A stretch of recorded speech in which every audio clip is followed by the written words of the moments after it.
अब हम देखते हैं नेक्स्ट टॉपिक। तुगलक डायनेस्टी का सबसे इम्पोर्टेंट रूलर्स होते हैं मोहम्मद बिन तुगलक, जिसका टाइम पीरियड होता है 1324 एडी से 1351 एडी के बीच में। इसके नाम जौना खान होता है और ये मोहम्मद बिन तुगलक के नाम से गद्दी पर बैठता है। वो एक ग्रेट स्कॉलर होते हैं पर्शियन और अरबिक का, और ये फर्स्ट सुल्तान होते हैं जिसने मुइनुद्दीन चिश्ती जो अजमेर में है उसके टॉम्ब में उसके मकबरा को विजिट किया था। खैर, ये इसके बारे में और बातें ये भी है कि ओपन माइंड के व्यक्ति थे, इसलिए जैन संत जोगी इस वगैरह को ये बहुत मानते थे और जैन टेम्पल भी ये जाया करते थे कभी कभी। और यहाँ तक कि उसका हिंदू के प्रति भी उसकी कुछ आस्था थी। कुछ त्योहार जैसे होली होली फेस्टिवल को भी उसने काफ़ी मतलब सेलिब्रेट किया। तो वन बाय इसके बारे में हम देखते हैं कि इसके क्या हाईलाइटेड रहे इसके टाइम पीरियड में। सबसे पहली बात तो उसने हैबिट टैक्सेशन लगाया दोआब वाले रीजन में। उस समय लगाया जहाँ पर जिस टाइम में बारिश नहीं हुई, मतलब अकाल पड़ गया, धोखा उसके साथ हो गया। उसने दिल्ली से देवगिरी, जिसका नाम बाद में बदला गया दौलताबाद, ट्रांसफर करता है। साथ में उसने टोकन करेंसी का इंट्रोडक्शन करता है, जिसमें गोल्ड और सिल्वर कॉइन्स को रिप्लेस कर देता है ब्रॉन्ज से। इसके अलावा उसने कराची एक्सपेडिशन करता है, उसमें बहुत सारे रिसोर्स इसकी लॉस्ट हो जाते हैं, वेस्ट हो जाते हैं, ये भी अनसक्सेसफुल रहता है। कहने का मतलब ये हुआ इसने काफ़ी एक्सपेरिमेंट किए जो सभी के सभी एक्सपेरिमेंट फैल रहे हैं। इसने खुरासन और इराक को कंक्वेस्ट करने का अटेम्प्ट किया, ये भी फैल रहा। और साथ में इसने एग्रीकल्चरल डिपार्टमेंट का भी क्रिएशन किया, उसका नाम था दीवान ए कोही। इब्न बतूता को दिल्ली का चीफ काजी भी अपॉइंट करता है।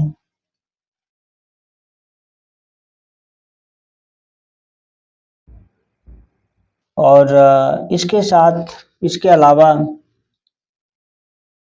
आर्मी को ऑर्गेनाइज करने की कोशिश करता है डेसिमल सिस्टम पर, जैसा कि मंगोल पैटर्न में अपनाए जाते थे।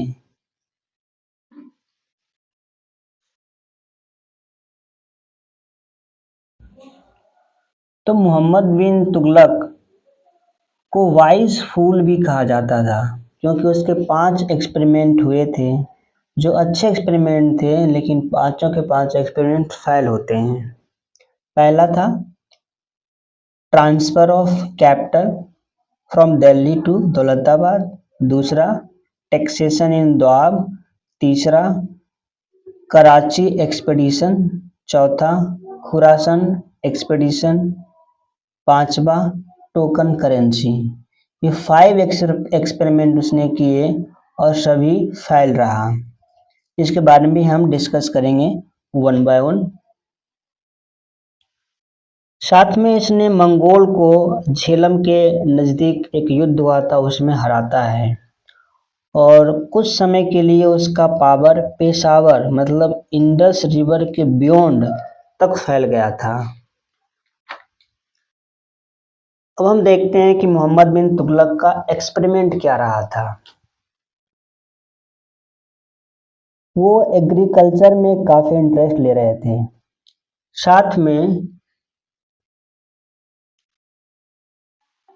उन लोगों को हाई ऑफिस, हाई पोस्ट देने के लिए भी खुद को प्रिपेयर किया जो मेरिटोरियस हैं, चाहे वो नोबल फैमिली से बिलोंग करता हो या ना करता हो। यदि वो काबिल है, मेरिट है, तो मेरिट के बेस पर लोगों को हाई पोस्ट भी दिए। सबसे पहला एक्सपेरिमेंट उसका था ट्रांसफर ऑफ कैपिटल। इसने कैपिटल को दिल्ली से देवगिर ट्रांसफ़र करता है। ऐसा इसलिए क्योंकि उन्हें ऐसा लगता है कि हम साउथ इंडिया को दिल्ली से कंट्रोल नहीं कर पाएंगे। यही देवगिर, जिसका नाम बदल करके रखा गया दौलताबाद, वहाँ यदि रहते हैं तो साउथ इंडिया को कंट्रोल आसानी से कर सकते हैं। और इस वजह से उसने दिल्ली से दौलताबाद के बीच में इसने रोड्स बनाए और उसके रास्ते में, उसके किनारे में, रोड के किनारे में रेस्ट हाउस को भी सेटअप किया ताकि यात्री को हेल्प मिल सके यात्रा के दौरान। लेकिन दौलताबाद 1500 किलोमीटर दूर था दिल्ली से और कुछ ही वर्षों में मोहम्मद बिन तुगलक को ये एहसास हो गया कि दौलताबाद में रहना ठीक नहीं है, दौलताबाद को छोड़ देता है। इसलिए क्योंकि इस बात का एहसास होता है कि जिस तरह से दिल्ली से साउथ को कंट्रोल नहीं किया जा सकता, वैसे ही देवगिरी दौलताबाद से नॉर्थ वाले पार्ट को कंट्रोल करना आसान नहीं होगा। दूसरा इसका एक्सपेरिमेंट होता है। पहला एक्सपेरिमेंट तो फेल कर गया, वापस वो दिल्ली आए। दूसरा एक्सपेरिमेंट उसका टोकन करेंसी को लेकर था। इसने जिस समय टोकन करेंसी को इंट्रोड्यूस किया, वो समय लोगों ने एक्सेप्ट नहीं किया। इसके बैकग्राउंड में जाते हैं पहले।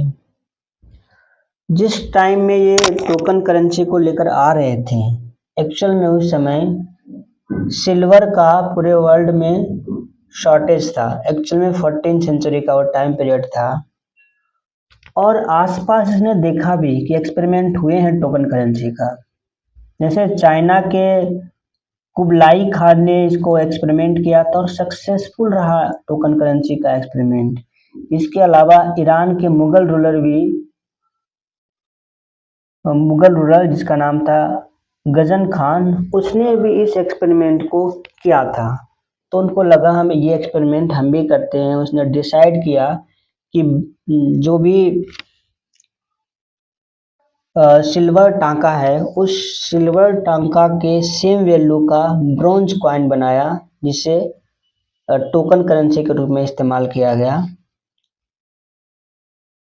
इंट्रोड्यूस करता है।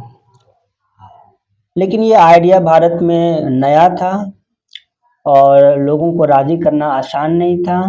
यहाँ तक कि जो व्यापारी थे, कॉमन मैन थे, वो सब भी इसको एक्सेप्ट करने के लिए तैयार नहीं थे।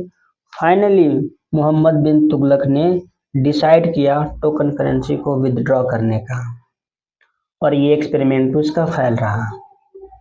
फिर तीसरा देखते हैं।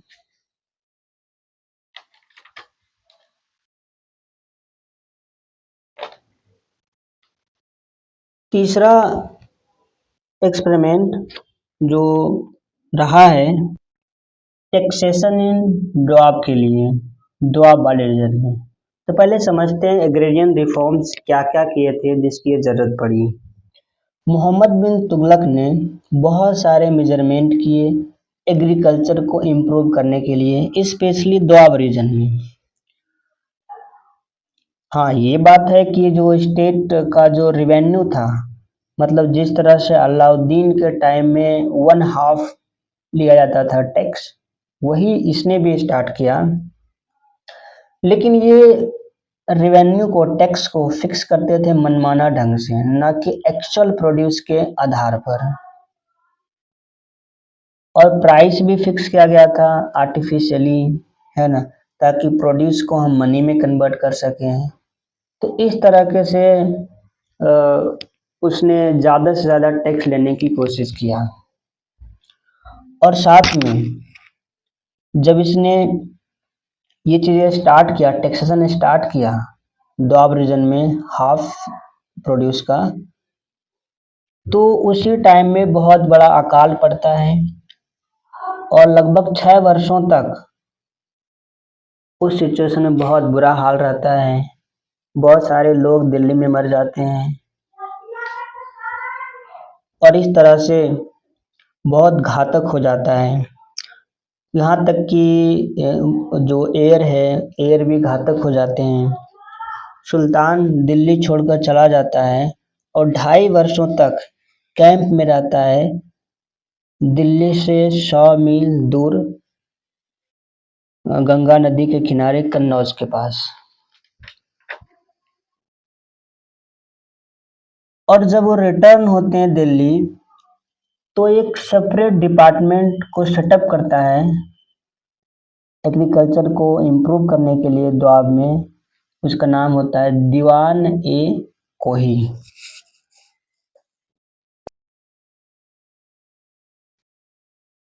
और इस तरह से उसने एरिया को डेवलपमेंट ब्लॉक में डिवाइड करता है और उसको हेड करने के लिए, उसको देखने के लिए ऑफिसर भी नियुक्त करता है।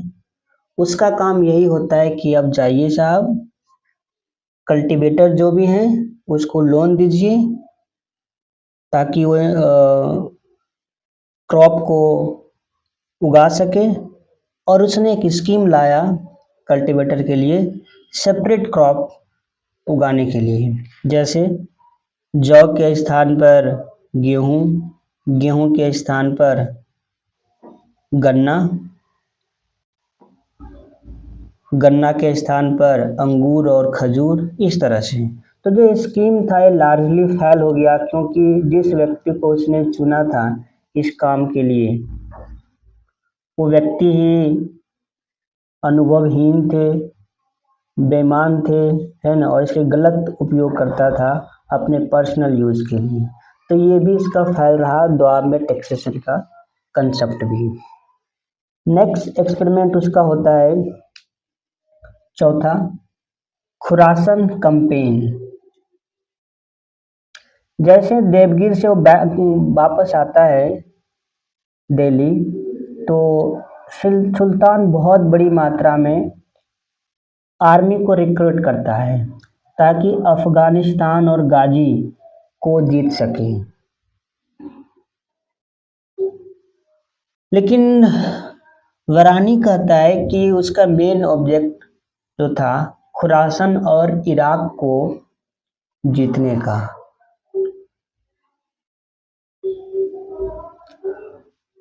और अंततः ये एक्सपेरिमेंट भी उसका फैल जाता है।